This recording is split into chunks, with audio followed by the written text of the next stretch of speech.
નમસ્કાર દર્શક મિત્રો, ઇન્સ્ટન્ટ ઇન્ડિયા ન્યૂઝમાં આપનું સ્વાગત છે। આજના મુખ્ય સમાચાર।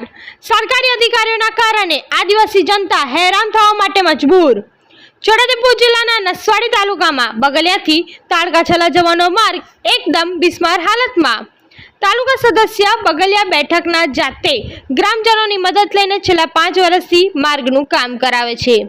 તેઓ જણાવ્યું કે પંચાયત માર્ગ મકાનના નાયબ એન્જિનિયરને પૂછતા જણાવે છે કે કવાટ ડિવિઝનમાં લાગે છે અને કવાટમાં પૂછતા જાણવા મળ્યું આ રોડ પેપર ઉપર જ નથી। તો આ આદિવાસી જનતા ક્યાં જાય? તો શું રોડ ક્યારે નહીં બને?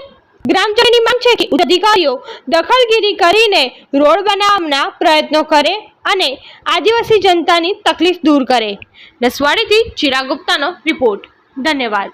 જે આ રોડનું પૂર્ણ કરી રહ્યા છે બગલિયાથી તાળકાસરાને જોડતો રોડ છે, જે લગભગ 1.5 કિલોમીટરની લંબાઈનો રોડ છે। છેલ્લા 12-13 વર્ષથી આ રોડને બનાવેલ, અત્યાર સુધી તે પછી કોઈક વાર પણ એને રિપેર કરવામાં આવ્યો નથી।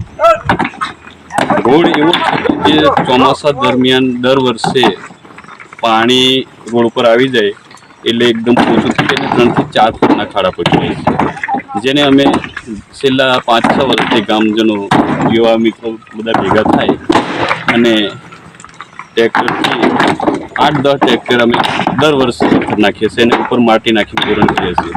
જેથી તંત્રને અમારી વિનંતી છે કે કમસે કમ રોડની પૂરણ તો અમને કરી આલો, કારણ કે આ રોડ આરંભી નસવાડીમાં વાત કરીએ તો એ લોકોને એવું કહેવું છે કે કવાંટ ડિવિઝનમાંથી બનેલ છે।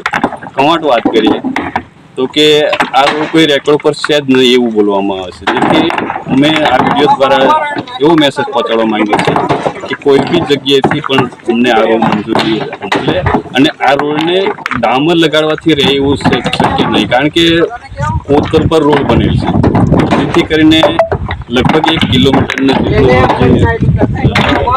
જે ગાળો છે એ આરસીસી રોડ બનવું જોઈએ, તો જ અમારે કાયમ માટે સોલ્યુશન આવે એવું છે। રગનભાઈ, તાલુકો સદસ્ય।